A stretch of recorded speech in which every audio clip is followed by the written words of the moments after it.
ఈరోజు నిరుద్యోగ గర్జనకు హాజరైనటువంటి వేదిక మీద ఉన్న మా సోదరులు సోదరమణి, ముందున్నటువంటి నిరుద్యోగ మిత్రులు, మీడియా మిత్రులందరికీ హృదయపూర్వక నమస్కారాలు. విఠలన్న మాట్లాడిందంటే ఒక తుఫాన్, వర్షం వచ్చి ఎలిసిపోయినట్టుంది. ఇక మరో తుఫాన్ ఉంది, ఓరు పృథ్వీ అన్న. మా ఎమ్మెల్సీ గారు నిజంగా ఆ ప్రజలు చేసుకున్న దురదృష్టం ఏంటంటే, మా ప్రసన్న ఆర్కిష్టను ఎమ్మెల్సీగా పంపిస్తే మీ గురించి రేవంత్ రెడ్డిని కబడ్డీ ఆట ఆడుకుంటుండే.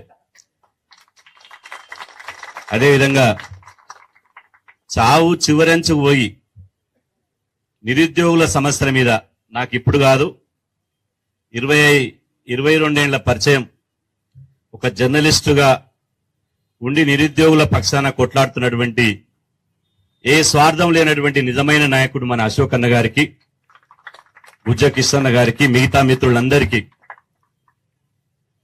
చాలా మంది చాలా విషయాలు మాట్లాడారు, మనం ఎక్కువ మాట్లాడకుండా సమయం లేదని చెప్పారు.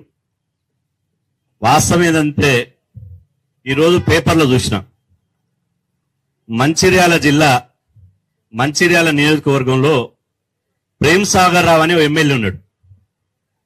మీరు యూట్యూబ్ కొట్టి చూడండి. ఆయన హాస్పిటల్ పోయిండు, డైరెక్ట్ ఐసీయూ నుంచి వచ్చి ఇంటికాడుండి మంచంలో పడుకొని కండవలు కప్పుతున్నాడు.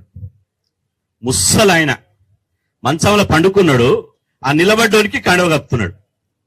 ఈ వృద్ధుల తెలంగాణ అవసరమా? యువ తెలంగాణ కావాలన్నా వృద్ధుల తెలంగాణ కావాలన్నా? రేపో మాపో సత్యనా కొడుకులకు కూడా ఇలా ఎమ్మెల్యే పదవులు, ఎంపీ పదవులు, మంత్రి పదవులు, అదేవిధంగా నామినేటెడ్ పోస్టులు, ఎమ్మెల్సీ పోస్టులు.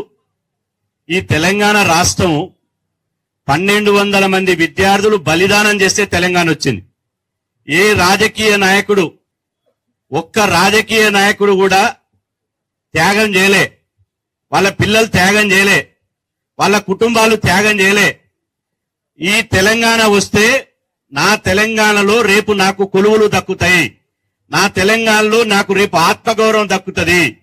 నా తెలంగాణ ఇవాళ కోట్లాది మంది ప్రజల కోసం తెలంగాణ కావాలని ఆంధ్ర పాలకుల మీద మనం పోరాటం చేస్తే ఇవాళ ఎట్లయింది తెలంగాణ? చీమలు పెట్టిన పుట్టలు పాములకు నిలయమైనట్టు అయిపోయింది. వాస్తవంగా చాలా మంది 70% మంది ప్రజలకు పుట్ట ఏది పెడుతుందంటే పాములు పెడతాయి అనుకుంటారు.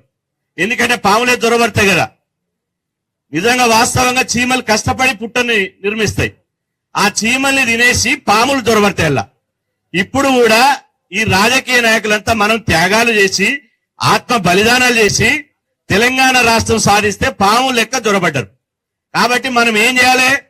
పాములను తోకబట్టుకుని బయటికి గుంజి నాదస్వరంతో గుంస్తావా, తోకబట్టుకుని గుంస్తావా, గాని వీళ్ళని బండకేసి కొడితే తప్ప మనకు ఉద్యోగాలు రావనే విషయాన్ని అర్థం చేసుకోవాలి. ఇలా రాజకీయాలు ఎట్లయిందంటే మనకు బాగా ఆలోచిస్తూ అనిపిస్తుంది. మొన్న జూబ్లీ హిల్స్ ఎన్నికల్లో మాగంటి గోపీనాథ్ గారు చనిపోయారు.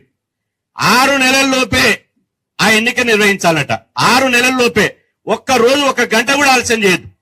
6 నెలల్లోపే ఆ ఎన్నిక నిర్వహించాలని చెప్పి ఆ ఎన్నిక నిర్వహించారు.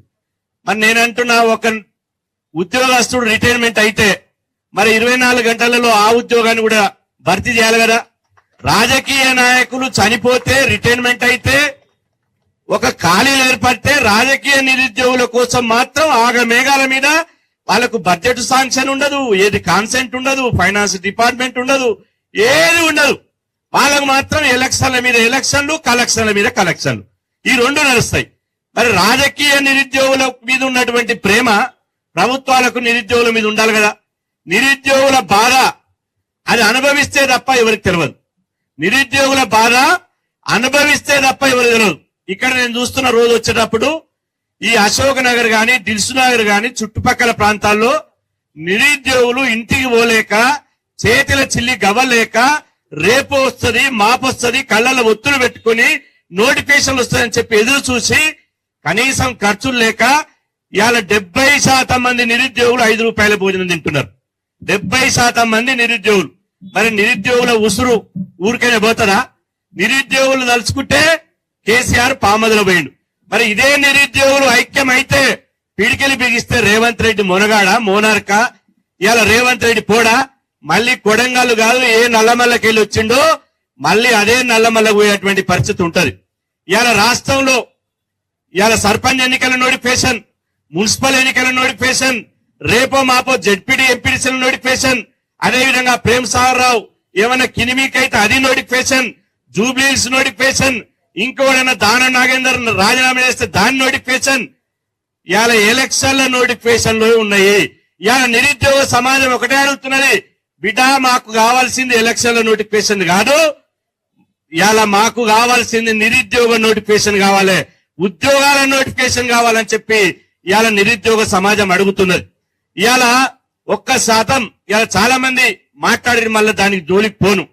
ఇవాళ పాలన ఎట్లా ఉండాలంటే రేవంత్ రెడ్డి గారికి నిజంగా తెలివి ఉంటే, ఆయన అడ్వైజర్లు మంచిగా ఉంటే, ఇవాళ తెలంగాణ ప్రభుత్వ వ్యవస్థ శరవేగంగా జెడ్ స్పీడ్ తోటి పాలన పోవాలంటే ఈ ముసలోని, షుగర్ ఉన్నోని, బీపీ ఉన్నోని, లేవలేనోని, లేచినోని ఆ కుర్చీలో కూర్చోబెట్టే బదులు ఓ యువతరాన్ని నవతరానికి ఉద్యోగాలు ఇవ్వు, నీ పాలన 100% జెడ్ స్పీడ్ తోటి పోతుంది. జెడ్ స్పీడే కాదు, వాళ్ళకు ఒక్కొక్కరికి ఇప్పుడు ఉద్యోగులకు 2 లక్షలు 3 లక్షలు చేశారు. ఆ తర్వాత ఎక్స్టెన్షన్ చేసి వాళ్లకు బ్యాంకులలో 2 లక్షలు, మళ్ళా కిందంగా చేయి దాకా సుట్ కేసులలో మళ్ళా ₹1,00,00,000. నేను ఎందుకు చెప్తున్నా, ఇది గాలికి చెప్తలేను. ఈ మధ్యన ఏసీబీ కేసులు జరుగుతున్నాయి, మీరు అందరు చూస్తున్నారు. ఏసీబీ కేసులలో ఎవరికన్నా లక్షలలో ఆదాయం దొరికిందా? కోట్లే నోట్ల కట్టలు మొత్తం కోట్లే బయటపడుతున్నాయి. మరి ఆ నోట్ల కట్టలు తీసుకున్నటువంటి అవినీతి పరులు కావాలన్నా? రేపు వీళ్ళకు ఉద్యోగాలు ఇస్తే నయా పైసా ఆదాయం లేకుండా ఉద్యోగాల జీతం మీదనే బతికి యువ రక్తంతో పాలన ఉంటే రేపు ప్రజలకు నిజాయితీతో కూడినటువంటి పాలన వస్తుంది. ఆ దిశగా ఎందుకు ఆలోచన చేయడం లేదో ఒకసారి ఆలోచన చేయాలి. ఇప్పుడు పార్లమెంట్ నడుస్తుంది. రాహుల్ గాంధీ గారు ఇవాళ ఏదో రాజ్యాంగం పట్టుకొని ఇంకోటి పట్టుకొని మాట్లాడుతుండు. రాహుల్ గాంధీ గారు ఒక్కసారి రాష్ట్రం వైపు చూడు. ఇక్కడ బీసీ రిజర్వేషన్ అమలైతలేవు, ఉద్యోగాల నోటిఫికేషన్ అమలైతలేవు, నిరుద్యోగులంతా రోడ్ల మీదకి వస్తున్నారు. ఇవాళ కళ్ళల్లో ఒత్తులు పెట్టుకుని నోటిఫికేషన్లు ఎప్పుడు వస్తాయని చూస్తున్నారు. కాబట్టి రాహుల్ గాంధీ గారు నిజమైనటువంటి ప్రజానాయకుడు అయితే ఇవాళ ఆయన ఆలోచన చేయాలి. నేను చివరి ఒక మాట చెప్తున్నా, రాహుల్ గాంధీ గారు నాకు తెలిసి ఫిబ్రవరి 21 నాడు హైదరాబాద్ కు వస్తున్నాడు. ఫిబ్రవరి 21 నాడు హైదరాబాద్ కు వస్తున్నాడు. ఈ కవాతు నిరుద్యోగ కవాతాన్ని ఇక్కడ పెట్టారు. నేను అంటున్నా, మళ్ళా రాహుల్ గాంధీ గారు వచ్చినప్పటి నుంచి వచ్చే రోజు అశోక్ నగర్ నుంచి శంషాబాద్ ఎయిర్పోర్ట్ వరకు కవాతు పెట్టండి, నిరుద్యోగ కవాతు పెట్టండి.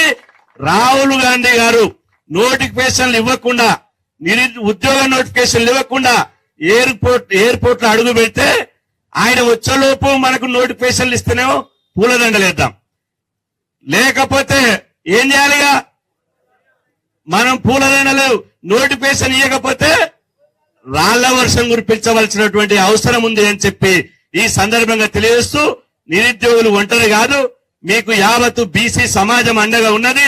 అంతా ఎస్సీ ఎస్టీ బీసీ మైనార్టీ బిడ్డలే, పేద వర్గాల బిడ్డలే. బలిసిన వాళ్ళంతా ధనవంతులు ప్రపంచ దేశాలకు వెళ్ళిపోతున్నారు. వాళ్ళు వాళ్ళ తాతలు ముత్తాతలు అక్కనే ఉన్నారు కాబట్టి వాళ్ళందరూ అక్కనే పోతున్నారు.